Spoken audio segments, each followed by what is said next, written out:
Hello, hello, hello. Welcome to Be Bold America. We have a very interesting program today because I believe we don't give these workers much thought.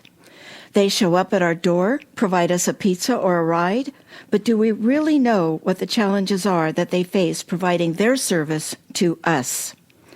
Our program today is Side Hustle Safety Net, How Vulnerable Workers Survive Precarious Times. Back in 1929, when the market crashed and the Great Depression began, Uber, TaskRabbit, and the gig economy were almost a century in the future. So why are the laws we use to protect the workers who power those businesses unchanged from 100 years ago?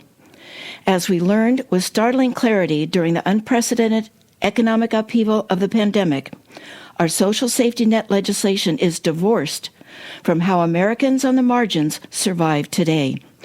Government policies have not kept up with the changing nature of how we work, and too many people, the forgotten jobless of the gig economy who don't qualify for government assistance, are falling through the cracks. While the relief money provided during the pandemic was a godsend for millions, for others, namely workers like drivers, delivery people, and handymen, that vital assistance never came due to archaic and pro-business unemployment laws. We have big things to do.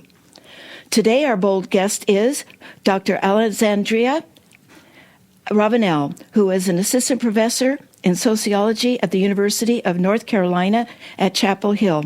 Her first book, Hustle and Gig, Struggling and Surviving in the Sharing Economy, has been translated into Korean, Spanish, and traditional Chinese, and today we will be discussing her second book, Side Hustle Safety Net. Dr. Ravenel's research has been published in the New York Times, Regions, Economy and Society, Journal of Managerial Psychology, Consumption Markets and Culture, and New Media and Society. She is the recipient of grants from the National Science Foundation and the Russell Sage Foundation to study the impact of COVID-19 on precarious workers in New York, and received funding from the Ewing Marion Kauffman Foundation to study the impact of gig work. Welcome to Be Bold America, Dr. Ravenel. Thank you so much for having me. Oh, it's my pleasure. And I'm stumbling over your first name because I practiced it wrong. My apologies. People get so used to their names, and it's always like, oh, how do you say your own name? Well, what confused me is that I facilitated a meeting on information literacy in Alexandria, Egypt, many years ago. And it's spelled Alexandria, but they don't pronounce it that way. So when I asked, I thought, oh, it's like Alexandria. So I stumbled, and my apologies for that. No. One of your assistants was like, oh, like the library. And I was like, yes. Like that one. So, Dr. Ravenel, you have written a brilliant book, and the reason I say that, and I'm embarrassed to admit, that I didn't fully realize myself how the forgotten jobless and gig workers struggle. I haven't used their services. I don't use Uber, TaskRabbit, or DoorDash. And you spent years studying how the gig economy transformed the notion of employment. And then the pandemic gave us an unprecedented look at what happens when tens of millions lose their jobs almost overnight. What did the experience of COVID allow you to see in your research? What questions were you most eager to tackle? Oh, that's a great question. So, when I did the research that became Hustle and Gig, I realized that workers are exposed to all these risks on the job, right? There's the risk of sexual harassment or sexually uncomfortable experiences. There's the risk of on-the-job injury where there's no redress because there's no workers' comp. There's the risk of economic ruin because if these workers have a car accident while they're doing a delivery, it's not covered. Or if the platform suddenly closes, or if they get deactivated, which is platform speak for suddenly fired with no notice. They have all these risks to doing the gig work. But then COVID hit, and I was here in New York City, and I realized all of a sudden, when even literally the air that these workers are breathing is potentially questionable, right? They're going into crowded restaurants, they're running errands, they're letting strangers into their vehicles. How does that add a new level of risk to the work that they're doing? I do, however, tell people this is not just a book about COVID. In fact, I try to veer away from COVID as much as possible. Exactly. It's much more than that, right? Yes. But it's really a book about unemployment and a book about a failure of our social safety net, even when we have the CARES Act that provides unemployment assistance for gig workers for the first time ever. And for not just gig workers, but for independent contractors, 1099 workers.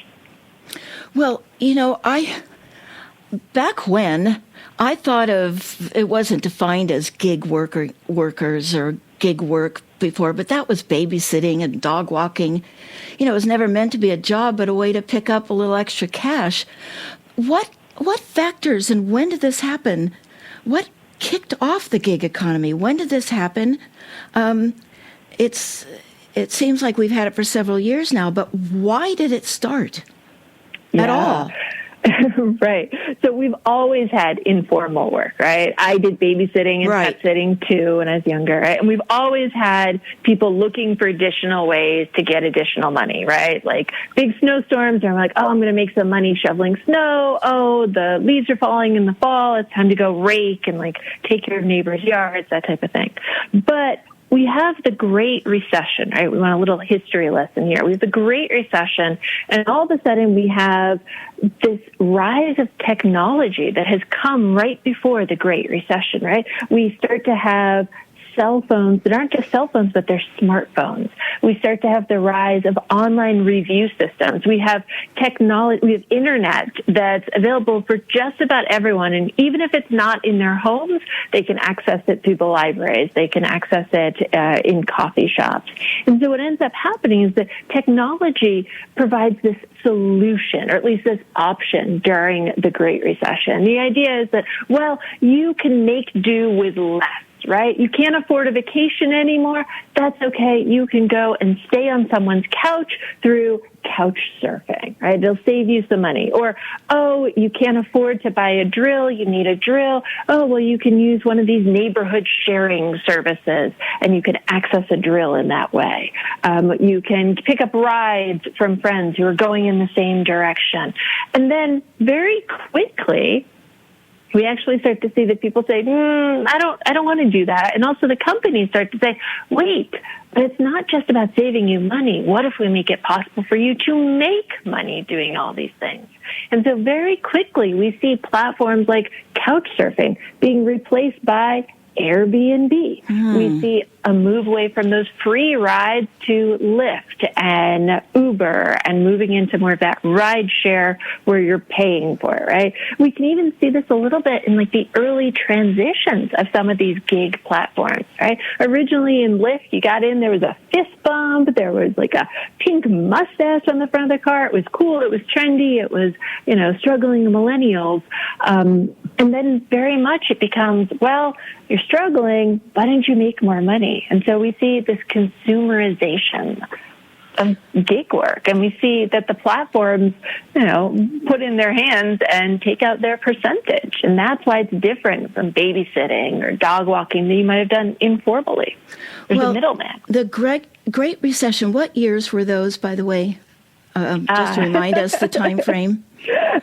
So Great Recession, I believe the Bear Stearns starts out in 2008. And then 2009, we are very much in Great Recession land. And then, how long does it last? We see that it's a long recession in terms of people's perception. And so that probably goes until about 2014-ish or so, but there'll be some people who, they lose their jobs in the Great Recession and they never go back to the work they were doing before. Now, and those are the people who get stuck in gig work. And also, how does our corporate world moving jobs to China? There was many, many years, and even to today, that our manufacturing jobs were moved to China. And we've learned during this past pandemic, all of our chips were made in China or Taiwan. We didn't make chips anymore, yet we invented them. How did moving all of our jobs offshore affect the gig economy? So, it's interesting. A lot of times, when we move the manufacturing offshore, in many cases, manufacturing jobs are good jobs, right? They are often unionized.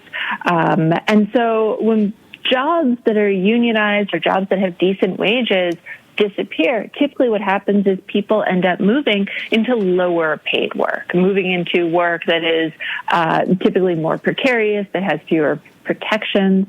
And then in some cases, they end up moving into gig work. A couple of years ago, there was actually a leak of a PowerPoint deck from Uber where they very candidly were talking about how, their great competitors for drivers for Uber were fast food restaurants like McDonald's and Burger King, low-wage retail, and then also other gig platforms, right? So they'd steal drivers from Lyft, or they'd get a Postmates delivery worker to become an Uber driver. And so what we see is this sort of steady movement from sort of the career to the job to the gig, and a resulting loss of protections and economic security for workers.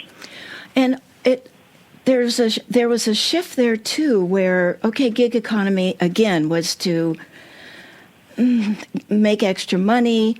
You talk about polyemployment. Probably people were doing several of them. We'll get into that later. But there's this, it was like pensions. There were pensions in the private sector and in the public sector. And then there was a move to remove pensions from the private sector. Private sector was always paid more than the public sector. But then they thought, oh, you're paid a lot. We're removing pensions. And then it moved over where I don't know what private sector jobs offer pensions anymore, but there's this corporate move in that mentality. And there seems to have been the same kind of corporate thinking that moved from those good unionized jobs over to, well, people can do gig work and trying to, I would think, improve their bottom line. Is that sort of a factor in all this as well? Oh, absolutely. So, we start out with sort of the outsourcing of risk, what Jacob Hacker, who's I believe political scientist, refers to as the great risk shift. So originally, of course, we have pensions, and then we move into 401ks, where guess what, worker, now you get to become your own investor, right? Investing professional in your part-time after you work your full day of work. And then we also see this movement, this outsourcing of risk move from good health insurance into HMOs and then into high deductible insurance. So the idea is you need to calculate what your risk tolerance is and what the likelihood is that you're going to need thousands or tens of thousands of dollars worth of medical care in the next year. And so now this movement of risk is really, the gig economy kind of takes it to that epitome, right? So now a slow period at work, that doesn't cost the company anything. That costs you, the worker. You're not going to be getting a paycheck. If Uber has some type of crash in their tech system, those executives, they're still getting their paycheck. Mm-hmm. But the delivery workers, the drivers, they might not make any money that day. And they might need that money to pay their rent, to pay their kids' tuition, to feed themselves and their families. And so it's very much this outsourcing of risk, the risk of, again, of injury, of sexual harassment, and also especially of economic ruin. If there are no rides, or there are no deliveries, the executive suite might see their bonuses are a couple of pennies smaller for that day, but it's going to be the workers who don't have a paycheck. The workers are the ones who are suffering, and they're the ones who are putting on all the risk, because it's a lot harder to be out there in the gig economy doing this work than it is to be in a boardroom. Well, I'm getting all behind a riled computer. up, and I want to talk about risk a little bit more, but it's time for a break. You are listening to Be Bold America on KSQD 90.7, 89.5, and 89.7 FM. Many voices, one station. Listen globally online from the ksqd.org website. Our topic today is Side Hustle Safety Net, how vulnerable workers survive precarious times. And our guest is Alexandria Ravenel, Assistant Professor in Sociology at the University of North Carolina at Chapel Hill. And Professor Ravenel's research has been published in the New York Times and the Journal of Managerial Psychology. I'm your host, Jill Cody. Hello, K-Squid listeners. I'm Tom Hartman, and each weekday at 4 p.m., I bring you a different perspective on the news than you're likely to hear on most media outlets. Please join me on KSQD Santa Cruz, your ink spot on the dial for the Tom Hartman program, heard now for the first time ever in the Monterey Bay area at 90.7 FM, weekdays at 4 p.m. That's progressive talking conversation with me, Tom Hartman, weekdays at 4 p.m. on KSQD 90.7 FM. Tag you're it. Did you know that 6 corporations own 90% of the media in the United States? Isn't it about time we own some too? KSQD 90.7 FM, your community radio station, your voice, your concerns. Go to www.ksqd.org to get involved and support locally owned grassroots community media. K-Squid, KSQD FM. We're back. Would you like a friend to hear this interview on Side Hustle Safety Net? Well, Be Bold America is available as a podcast on Apple, Google, Spotify, Breaker, Pocket Cast, Radio Public, and YouTube.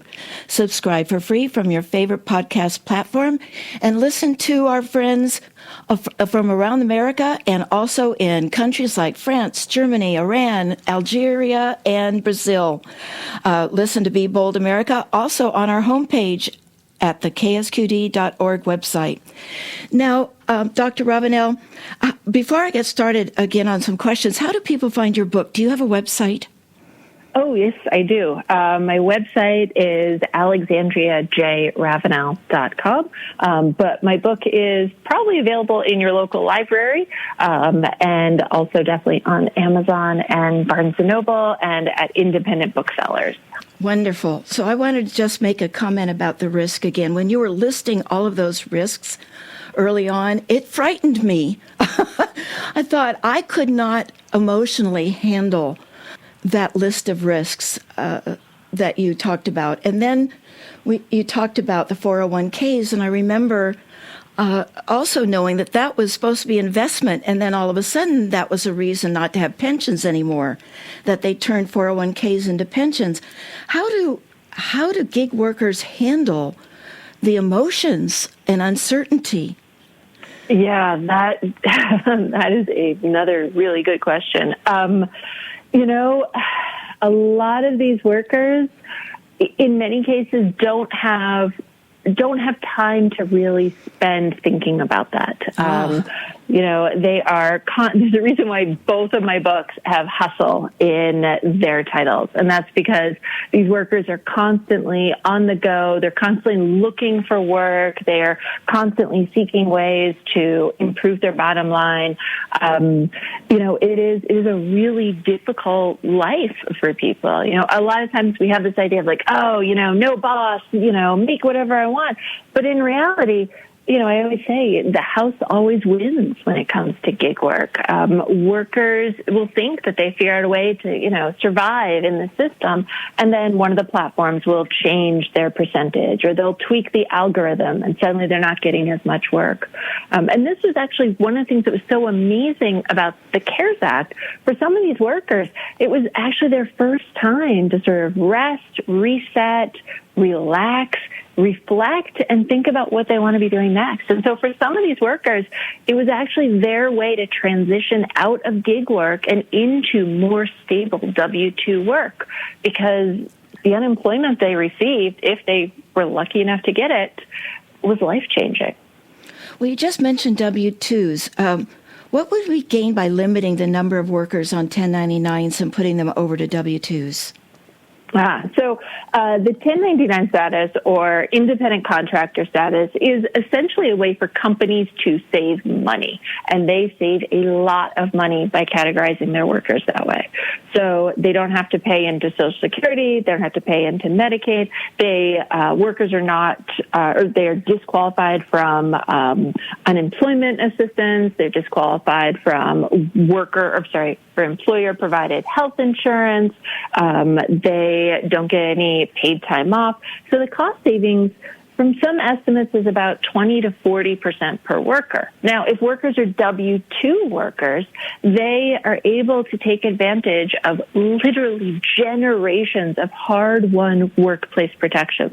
We're talking about workplace protections that go back to the early 1900s, even before the Great Depression. And some of these protections are going to include things like, making sure they're not working more than a certain number of hours. It's going to make sure that there are opportunities for them to have bathroom breaks. It's going to make sure that if they're injured on the job, there's workers' comp. And so the W-2 status is really, it's there to protect workers. You mentioned bathroom breaks, and my mind just immediately went to that Amazon Prime scandal. Do you remember that? Yes, with the diapers. Yeah, or the bottles, because they couldn't go to the bathroom. Yeah. Well, guess what? Wow. Your delivery workers, in many cases, are going through that exact same thing. I've had Instacart workers, and that's the grocery shopping one, right? Right. During COVID, they couldn't access the bathrooms inside grocery stores, and oftentimes they couldn't access the bathrooms in restaurants either. And so one woman who was doing Instacart part-time told me about peeing in her car and how she was thinking about trying to buy a camping toilet so that she could also do number 2 in her car. And she was actually thinking about how to sort of pack out her waste afterwards, and what she would do about washing her hands before getting groceries. Well, we, as a society, we talk about, emotional abuse and mental abuse and physical abuse. Seems like we have corporate abuse, and you talk about how the house always wins. How can we regulate this properly? Is there anything on the horizon to understand this and regulate the gig economy? Yes. So there are many ways that we can protect these workers. First and foremost, what I always say is we should go back to the W-2 status, that these companies should not be allowed to just categorize their workers as 1099 workers. It's literally up to the companies. And in many cases, unless there's an actual lawsuit, they're able to get away with it. And so, that W-2 status, it comes with so many workplace protections. Now, it's not perfect, right? Like, you can still be sexually harassed at work if you are a W-2 worker, right? But it does mean that there's a minimum wage for you. It does mean that there's overtime, depending on various categories and classifications. It does mean that if you're working more than 30 hours a week, you get access to employer-provided health insurance. It means there's workers' comp. It means that if you have a car accident while you're doing a delivery for your employer, guess what? You're not going to be the one paying all those costs. And so that's what we really need to do. And if we're not going to force these companies to go back to W-2, which, again, many workers are W-2 and their companies are able to pay the bills, so not certain why these tech companies think they're different. If we're not going to do that, we need to at least make it so that the 1099 status is not a major cost savings for these companies. So if these companies still had to contribute to workers' comp, if they still had to provide health insurance for their workers, if they had to make the Social Security contributions for them, those different tactics could start to whittle this down a little bit and make it so that it's less desirable, at least as a cost savings, for these companies to classify their workers as 1099. Well, you talk about cost savings, but in my mind, what that really means is more profit for them. More Yeah. profit for the CEO, more profit for the management, more profit for the stockholders. So it's definitely in their interest to keep everybody on a 1099 because that just cost savings means more profit. It's not that they're incentivized anymore into their business. That went away as well. So they just take it and put it in their pocket. And how has this gig economy really exacerbated inequality? It has divided workers into those who are doing the demanding and those who are working on demand. And so what you have is very much this bifurcation, right? So you have these workers who are middle class, upper middle class, and above, and they essentially have servants on the push of a button, right? It's a return to Downton Abbey, except instead of having to pull a cord on the wall, you just press a button on your phone, and then somebody shows up and does your bidding. Wow, what a great analogy that is. Oh. Yeah, but it's really pretty much messed up. Now, every once in a while, the workers who are working on demand, sometimes they will press a button too, and maybe they'll get food delivered, but it's not at the same level, right? What we see is that these workers who are doing the delivery work, who are doing the dog walking, who are doing the grocery shopping, they are living an incredibly precarious lifestyle. There's a reason why I often compare gig work to Upton Sinclair's The Jungle, right? Like these are workers, they're sort of out at the gates, they're just waiting for work to come through and to see if they'll make enough money to feed their families for that day. And it is really sad. It is really sad that we have let things in our society get to the point where somebody feels that they have to work a second, third, fourth job doing gig work because that's how they can pay their bills and support themselves and their family. Well, and there's another side to the revenue they make. There's a cost because I think Uber, anybody that uses their car, they have to maintain that car. So they also have the expense. Yes. So I will occasionally have students, college students of mine, who'll be like, "Oh, I'm doing Uber Eats and it's great. I'm doing DoorDash." And I'm like, "Well, let's sit there and let's do the math on this, right?" And so, what's the minimum wage where you are? Okay, let's say you worked 4 hours. Now, tell me how many deliveries you did the last time you were logged into the platform, how much money did you make? And then when you start calculating in things like, what the IRS says is the cost per mile for using a car. And that's a different cost than just, I put $15 in gas, right? When we start to factor in the wear and tear on the car, the need to buy a new car first or sooner than you might otherwise, and the gas, and you start to calculate in your own time, oftentimes workers discover they're not really making any money.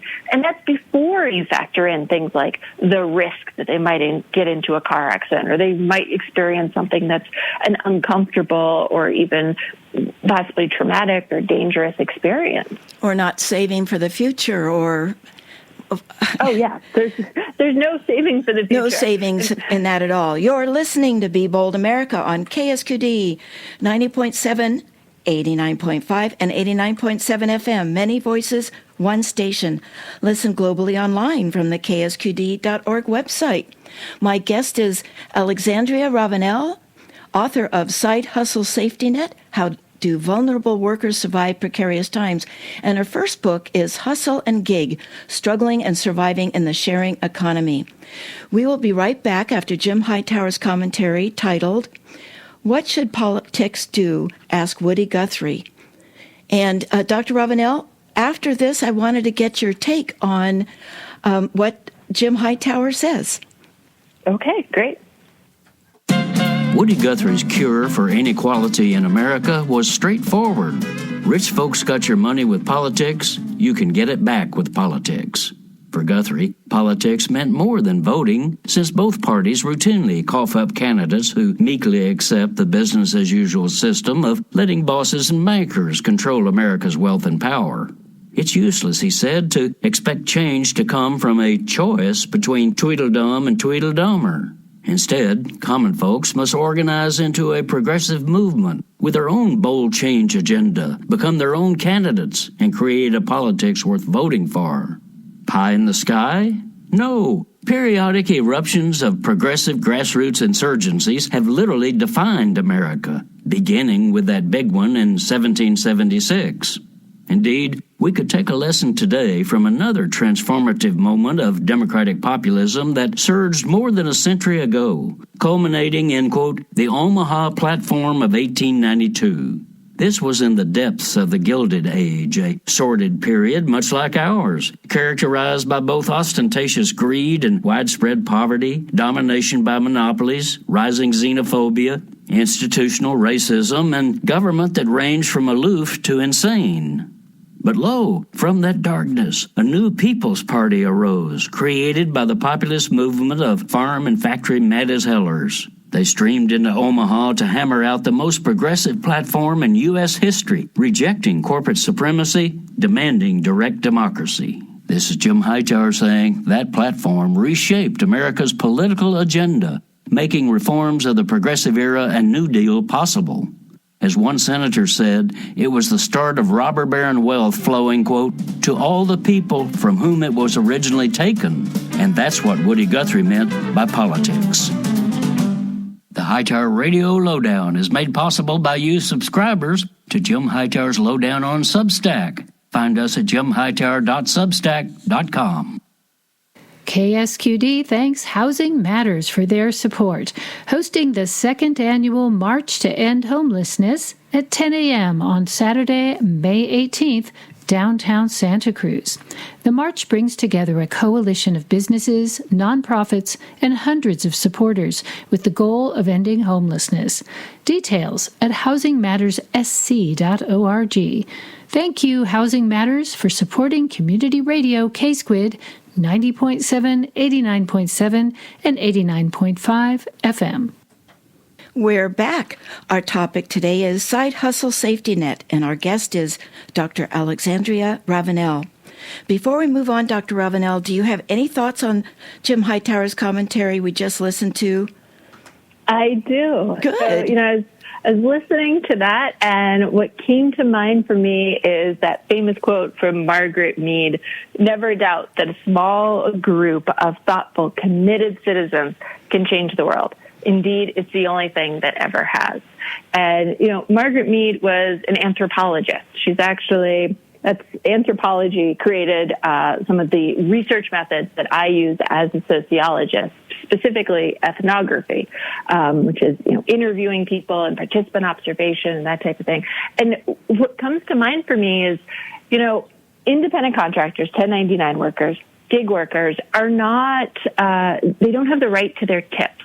And a couple of years ago, we actually saw that some of these delivery workers, Instacart workers in particular, started to really raise attention on social media about how their tips were being kept by the company. So somebody who got tipped $10, instead of getting an extra $10, they would discover that that money went to the company, and then the company would pay them only additional 40 cents, and then they'd forward over the $10. It would save the company money.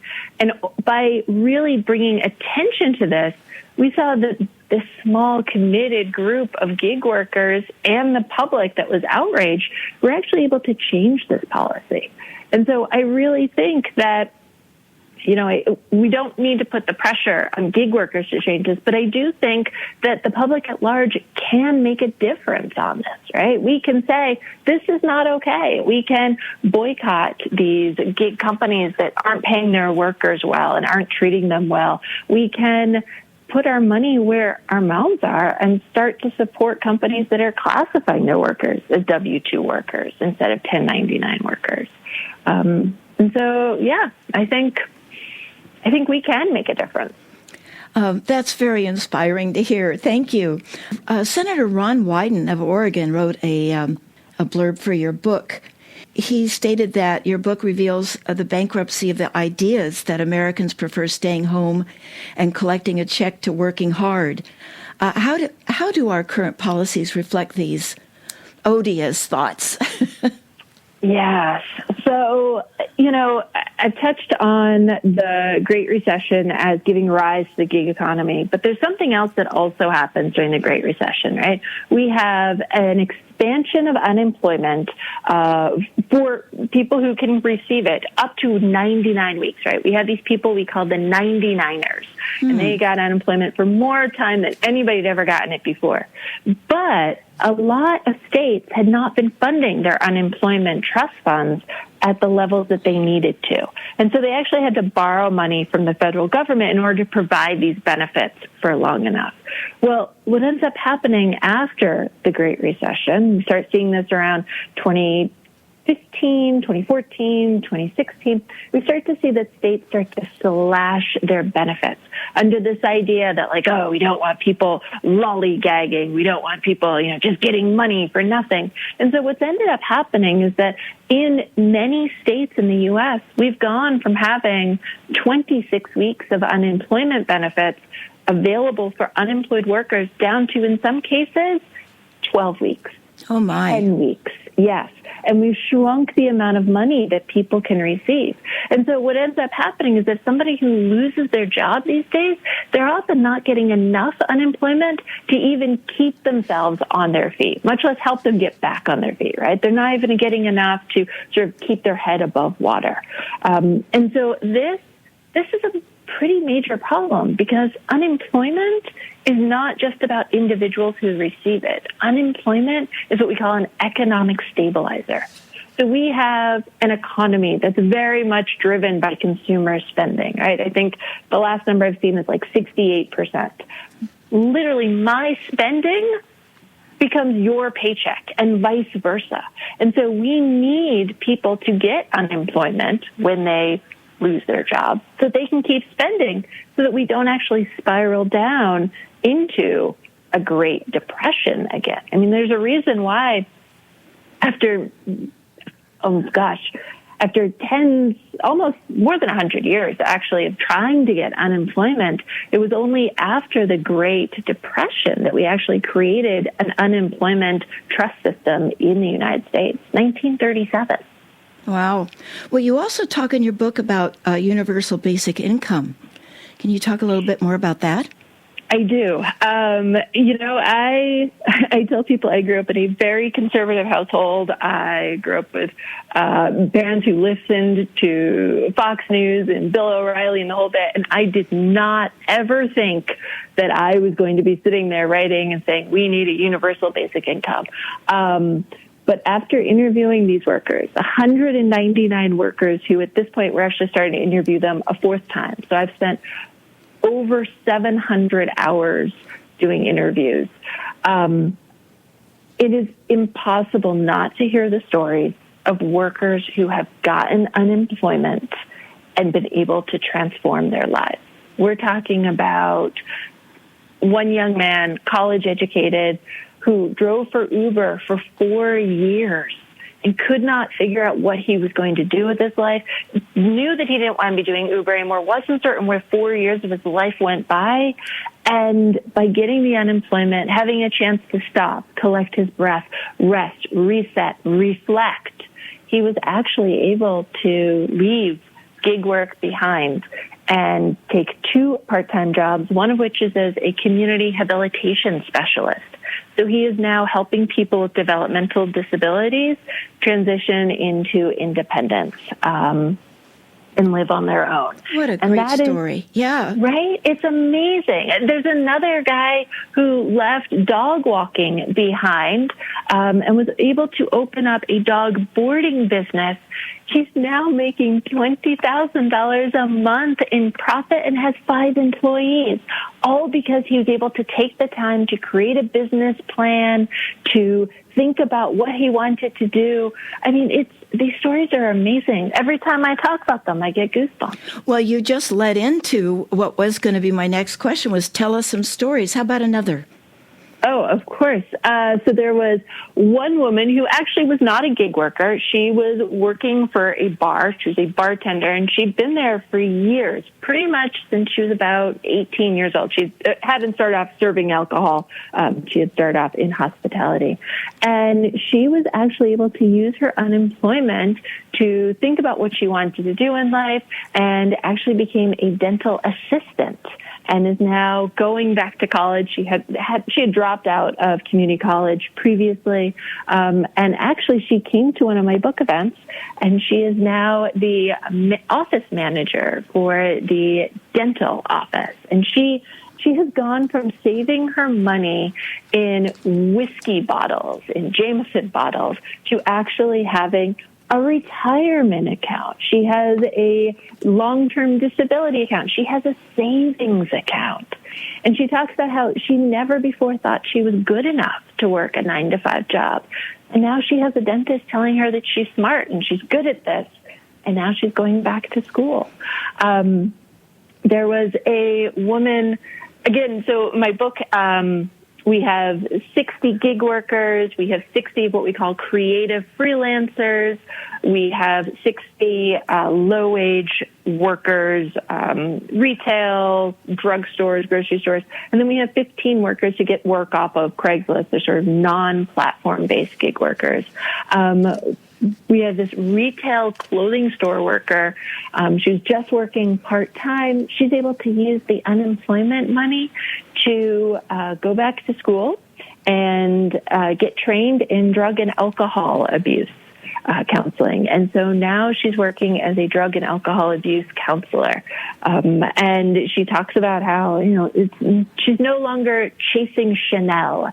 She's making a difference in the world. She's making people's lives better. And she's able to sleep so much better at night. We have other workers who, again, have left sort of really precarious work and moved into returning to school, starting their own businesses. It's pretty amazing. And what I tell people is this is what happens for literally $21,000. Oh, wow. That's the amount over regular unemployment that workers are able to get. And it's over about 18 months, right? And so it's not just about, we're going to give you a chunk of money. We're going to give you some money, and it's going to be coming in for months at a time, and it lets you plan. That's the big difference. While you were sharing those stories, I was thinking the Uber and delivering food, DoorDash, it's a point A, point B. Take it from the restaurant, go to the home, or Uber, pick you up and take you someplace else. But the stories you're talking about, and people getting into the jobs that you shared, it's a ripple effect. It's not that they just made their own lives better, but they're making other people's lives better. They're leaving a legacy, if you will, of improving their communities. It just seems we'd all benefit from that, right? Yes, absolutely. Yeah, it's absolutely a ripple effect, right? And, even if there are we have 199 workers in our sample, even if it is only 10, 15 workers, those 10, 15 workers, they have partners, they have families, they have relatives. And so we can see this really kind of trickle out in terms of just changing people's lives, improving their location. In fact, the third book, the one I'm working on right now, it actually looks like moving out of gig work might affect somebody's future in terms of their ability to get married in order to start a family, or settle down, partner up, because right now we're seeing that those 1099 jobs, they're not stable enough for people to think about next steps. Well, and also be able to give them a little extra income so that they may donate more to their favorite charities or their church, or become more active in their community because of the stable work that they have. Exactly. And also because they'll have more time, right? Right. I mean, if you're working 4 jobs, you don't have time to be active in your church or synagogue or mosque or contribute to your community. You're just trying to keep everything together. Keep your head above water. And that's polyemployment, right? What you talk about is polyemployment. Did you run into people that had 4 jobs? I did. Oh, dear. A lot of workers who had multiple jobs. There was one guy who actually he identified as poly, and that's where I got the idea of this sort of multiple relationships, multiple jobs, polyemployment. He was a visiting professor at a local college. He was a PhD student. He was also working for Shipt, which is Target's sort of delivery platform, although now it's sort of expanded beyond that, kind of Instacart for Target. He was also occasionally selling shrooms and pot. He was working at a restaurant. He was selling sneakers. And he had one more gig. What was the last one?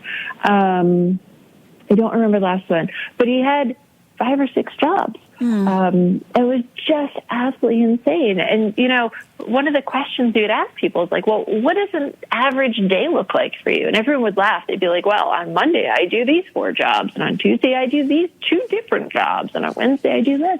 And so, this polyemployment, this is so very American, right? This whole idea of like, God helps those who help themselves, and like the American work ethic and Protestant work ethic and all that.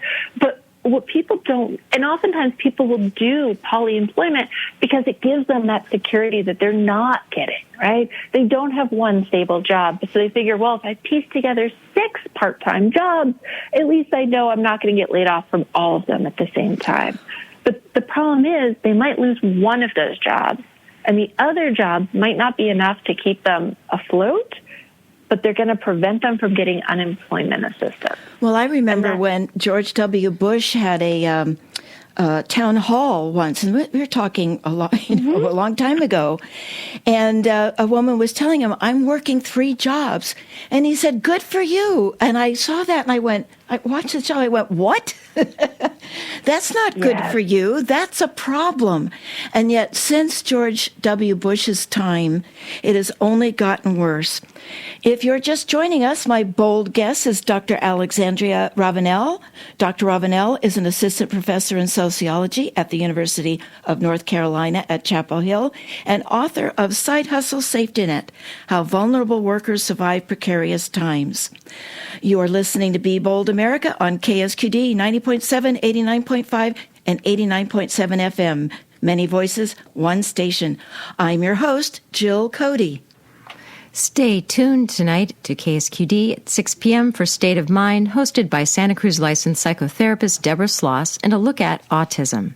This enlightening discussion of adult autism features Lou Ursa and Jasmine Mia, both psychotherapists and self-advocates on the autistic spectrum. They confront stereotypes, share personal stories, and offer heartwarming examples of thriving with autism. With diagnoses on the rise, we can engage in meaningful conversations about autism and look at societal notions of disability as we strive for empathy, understanding, and inclusion. That's State of Mind this evening at 6 p.m. on KSQD 89.5, 89.7, and 90.7 FM at ksqd.org. We're back. And Dr. Ravenel, I'm going to ask you a more difficult question. What would our country look like in your area of expertise and study, the gig economy, the officially unemployed, forgotten jobless, if Trump became president again? Oh, gee.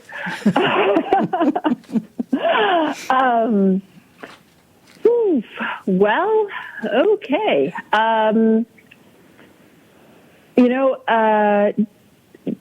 We certainly would not see these workers get additional workplace protections. We actually saw under Trump previously there were efforts to, reduce workplace protections even. And so what we'd probably see is that the workers who are already vulnerable and precarious would somehow become even more vulnerable, even more precarious. If Trump stuck by his vow to deport millions and millions of people, we would probably also see that a lot of these gig workers would have an even higher level of risk, because even if they were here and they were documented, they might still be fearful that they might simply get picked up and deported simply due to the color of their skin. We would probably see that even more companies would start to classify their workers as 1099 workers, not just gig platforms, but other platforms. Because if we don't have workplace protections, and if the workplace protections we do have are not enforced, then there's really nothing stopping those companies from treating their workers just as badly. Well, and, I would think the W-2 workers would drop. Corporate profits would increase because more people would go onto the 1099s. I'm sure that more tax cuts for the uber rich would be there, and inequality would expand. I just find the whole thing frightening, but I wanted to get your take on it, too. Certainly, there'd never be universal basic income. There wouldn't be regulations to protect workers in the workplace. As a matter of fact, the libertarian viewpoint is to shut down OSHA and to shut down the FDA and to shut down consumer groups and that sort of thing. So, any other thoughts you want to add before we go to Keep, Stop, Start? Yeah. I think you're right that corporate profits would increase to a certain point, but I think that you get to a point eventually where if nobody's making enough money to support themselves, they're not buying. They're not right? buying. They're not purchasing. And so those corporate profits are going to start to drop. I mean, there's a reason why we are seeing even some of, those tech founders being like, oh, guys, we're going to need some UBI because everyone's going to end up unemployed thanks to AI and all these other technologies. So I think it would, I think it's a scary thing to ponder in terms of our future. Before Reagan was president, the CEOs of corporations, it was really a $1 to $30 difference. For every dollar the employee made, the CEO made 30. Years ago, I checked that, and it was $1 the employee made. It was $300 for the CEO. And I think that's probably even higher now. So maybe they would take less. Maybe we need to go back to taxing those profits. There was a mention earlier with that recording of the Gilded Age. We were approaching the Gilded Age years ago in terms of the inequality between the super rich and your average worker. And when there's only a level of how much inequality you can go before you hit a tipping point, and you are going to have a problem. Well, what ideas do you have for us to keep doing, stop doing, start doing, to take action as they relate to everything we discussed today? Our future depends on it. Yes. So in terms of keep doing, if you are using these gig platforms, tip your workers in cash. Make sure that they actually get the money. Some platforms, it's still a little questionable about what's going on, and workers often have no idea how much money the platforms are taking and how much money is being paid. So tipping them is important.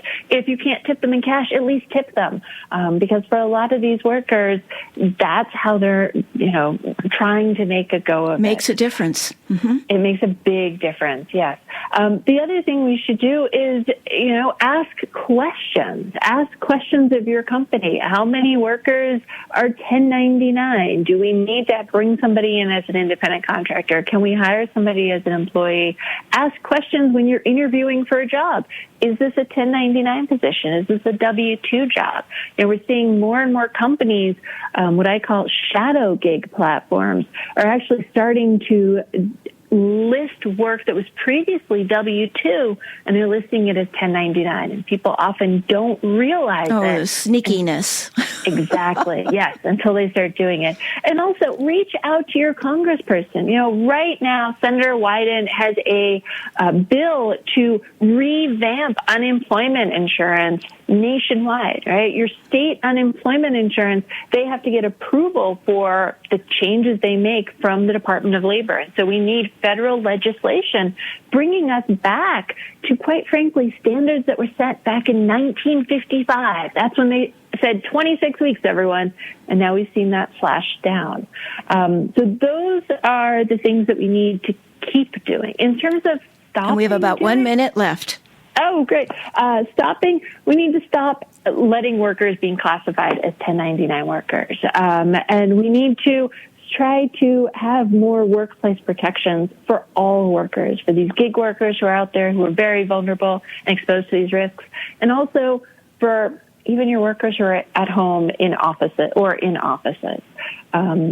We are all truly in this together, even if COVID is not a concern for many people.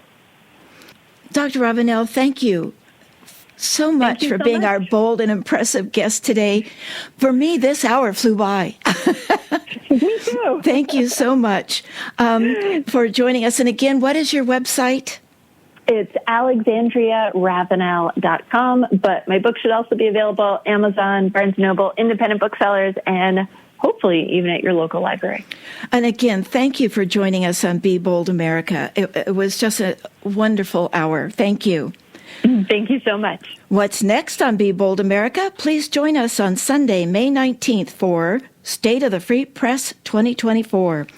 In their latest book, Project Censored takes the pulse of the media, highlights the most underreported stories of the past year, and exposes corporate manipulation of the news.